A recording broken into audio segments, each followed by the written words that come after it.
Hey, teacher trainees. So today we walked the long, narrow road down the Yamas and Niyamas, the first two limbs of the eight-limb system of Patanjali's Yoga Sutras. And what we're dealing with here is the restraints, the outward restraints and the inward restraints of the practice. And we begin with Yamaha. Yamaha relates to, we have Yama and Niyama, and Yama is an intensifier, so it's the greater restraints. And this, to begin with, to kind of frame this from the beginning, we already know that these first two limbs are a part of the eight-limb system of yoga. Yama, Niyama, Asana, Pranayama, Pratyahara, Dharana, Dhyana, and Samadhi. Of course, we begin with ethical standards, and as I said in our previous talk, the ethical standards might be seen as the main road. But in this tradition, they're not the main road. They are what sets us up to take the road to begin with. So they're the initial sets of probities or situations you want to create for yourself so that your relationship to yourself, to your internal world and to your body and to the outer world and your social relations don't interfere, don't get in the way of your practice. Don't confuse your mind, don't clog your mind so that it is confused by problems or disagreements internally. So the first set of rules that we encounter are called Yamaha. And we'll pick apart for a moment what this term Yamaha means and where it comes from. And it's kind of cool because it gives us an extreme, the absolute polarity from which we would measure any restraint in human discourse or human relationships. And it gives us that because Yama means death. Yama is the Lord of death. And the ultimate limit of every human life, of course, is its death. And it's merely because we have death in human life that restraints are necessary. If we had no death, there would be no need for restraint. We would be immortal, we would be invincible, nothing would ever stop us from behaving in any way or any part. But because we are finite, because we are limited, because we have mortal life, because we have Yama, because death occurs, there must be Yamaha. There must be some limit in this life that we undertake if we are going to make this limited energy that we have and limited time on earth that we have flow appropriately. We live in a world of limits. So ethics reflect that. They reflect that we are in a contentious atmosphere. We live within the limits of our own body. We live within the limits of our own society, and we must negotiate that to move forward. So ethical standards help to channel our energies. And that's no different here in the yoga path. In fact, if anything, it's more critical in the yoga path. It's more critical because this is a science of energy. It's a science of life force, and that life force is directed towards this very high and difficult goal of attaining ultimate consciousness. Okay, so the first yama that we begin with is ahimsa. And we're aware of ahimsa as a general value because of the struggles of Mohandas Gandhi, because of his attempt to use nonviolence as actually a tool in social conversation and social change. But of course in the context of yoga, because it's an internally aimed practice, it is not utilized for outward experience so specifically. Ahimsa is nonviolence, it is non-harming, and the process that it attempts to characterize for us is the way in which we export violence outside of us to avoid the consequences of the violence inside of us. So yoga is a process, in a way, of turning the sharp knife of investigation inward.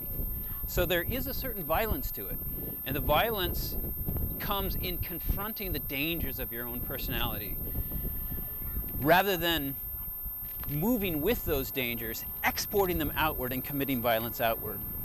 So I might be so mad at my photographer here that I would grab him by the scruff of the neck. And that would be himsa, that would be violence. But if I felt that impulse and I coped with it and I integrated it and I transcended it in my personality, that would be ahimsa. Yeah? I would have learned to work with my own violent impulses, and I would have not avoided dealing with them by exporting them outward. So in this sense, ahimsa in the yoga tradition has a very specific meaning. So the next yama that we deal with is satya. So satya we also know from the conversation with Mahatma Gandhi, the great man Gandhi, and because he called his practice satyagraha, grasping for the truth. So satya is this quality of being in line with the rhythm of our experience. Satya comes with this word sat, which means all. So there's a suggestion that we are aligned with the all in all, and that even relates back to previous concepts that we've talked about in terms of the universal rhythm, the urta, on which this Sanatana Dharma, the great teaching of Hinduism, aligns itself with. Dharma and urta are similar terms. The rhythm of the universe and the foundational moral code of the universe are the same. So when we come to satya, this idea of the all in all, aligning with the all in all, is a part of the concept of being in truth. You speak to the nature of reality as it actually is. You don't attempt to allow yourself to fub the details, because if you do, you step out of that same rhythm of transformation. So in ahimsa, it's that same quality, exporting my inner violence to the outside to avoid the consequences of the inner conflicts. And in satya, it is an avoidance of the actual dialogue that is internally felt. Pretending that that dialogue is not actually happening, pretending that the outside reality, its actual effect on me, is something that I'm not going to truthfully report. When we stay in line with the truth, reality is able to have its grip on us. It's able to exercise the changes that it must exercise on us. Honesty is something that confesses of the outside powers that control our lives. And it is attempted to dodge those that we have dodged the truth. So if we stay in line with that evolution, we stay in line with the growth patterns which yoga attempts to enhance. So the third one we come to is asteya. The sun has just disappeared over the end of the horizon here, and it's funny, we call the planets the grahas. So eventually we'll come into this idea at the end of our list of a parigraha, which has to do with avoiding grasping. And asteya is a little bit like this concept of a parigraha. Asteya, of course, we might guess that it means non-stealing, and so it does, because it has a similar root. To steal in the yoga tradition is to avoid the act of stealing, is to take oneself out of the normal kind of market relationships in this larger experience of holding and attaining outward goods that is often a part of the life that is outside the life of the yogi. So the life of the yogi is not involved in trade. It's not involved in a way in taking anything from anybody. This is often a stricture that we get in other traditions. What the yogi should do, the yogi should not accept anything from anybody. And this is a similar concept. You should not think that anything outside of you will enhance the path that you are on. The path that you are on requires nothing from the outside world. There is a certain quality of containment in your inner experience that will not be enhanced by any material good. If you get into that path of mind, if you think, oh, if I have that car, my life will be complete, then it is an erroneous thought. So in the extremity of the yoga path, we eschew holding any goods because we know that goods do nothing to change our ultimate consciousness. So we walk through ahimsa, we walk through satya, we walk through asteya, and the fourth one is perhaps the most difficult of all. It's brahmacharya. And here, as we stand among this group of people, we see couples walking, and that natural relationship is the the round that we find ourselves in everyday life, and we balance out our personality with brahmacharya. In the absence of brahmacharya, we balance our lives out by finding an other in which I can experience, in my case, my femininity as opposed to my masculinity, or if I was a more feminine person, my masculinity outside of myself. We find that other side of the duality of our actual identity. And so, in a way, it saves us from having to find that integration within the self.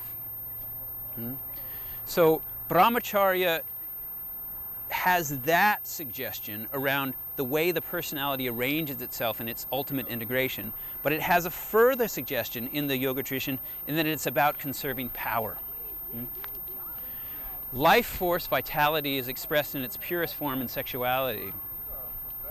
So when we come to brahmacharya, the ideal of brahmacharya is that sexuality is contained so that energy can be used for transcendence.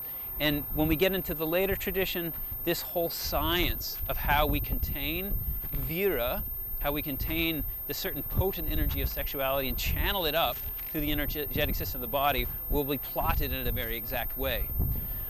But in the point of the tradition, at this point in the tradition, in the late 5th century, in the discussion of the Yoga Sutras, it's a little bit of a different formulation. It's mainly holding yourself out from the confusion of sexual relationships. Yeah? Holding yourself out from wasting that power and getting into entanglements that sexuality leads to. So again, Yamaha, it's an outward restraint. It's dealing with our relationships with others.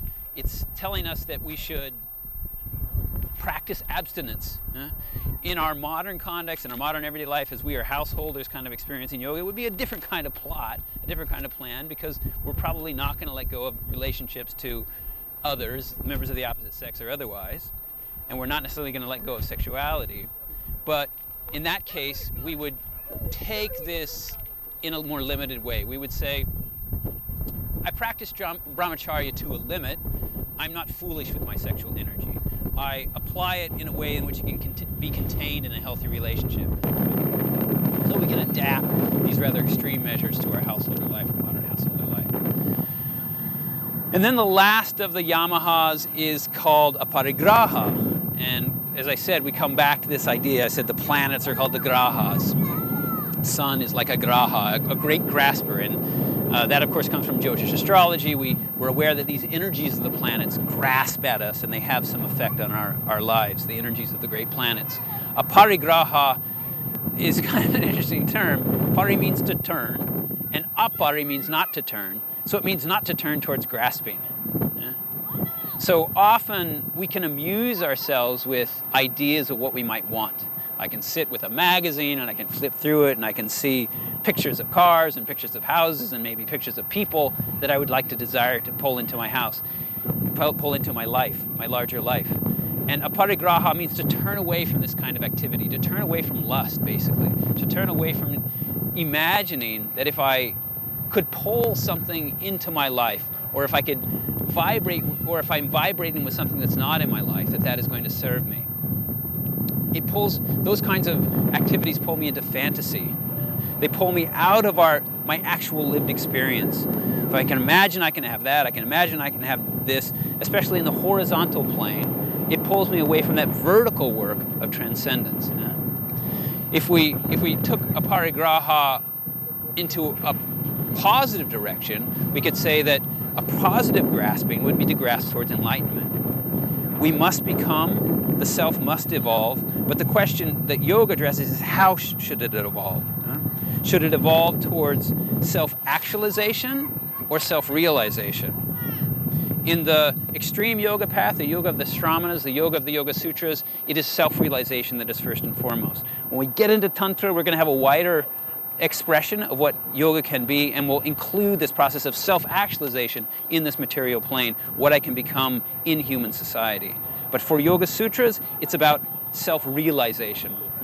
So a parigraha, this working my mind to grasp at fantasies in this horizontal plane, what might enhance my health, wealth, love, and happiness, my everyday satisfactions, that's not in the cards for the extreme yogi. So in our limited life, we would apply it in a similar way. Be careful of your lusts. Be careful of your covetousness, as we might say in the Ten Commandments. Control your wanting, and then you'll have more energy for your work on the yoga.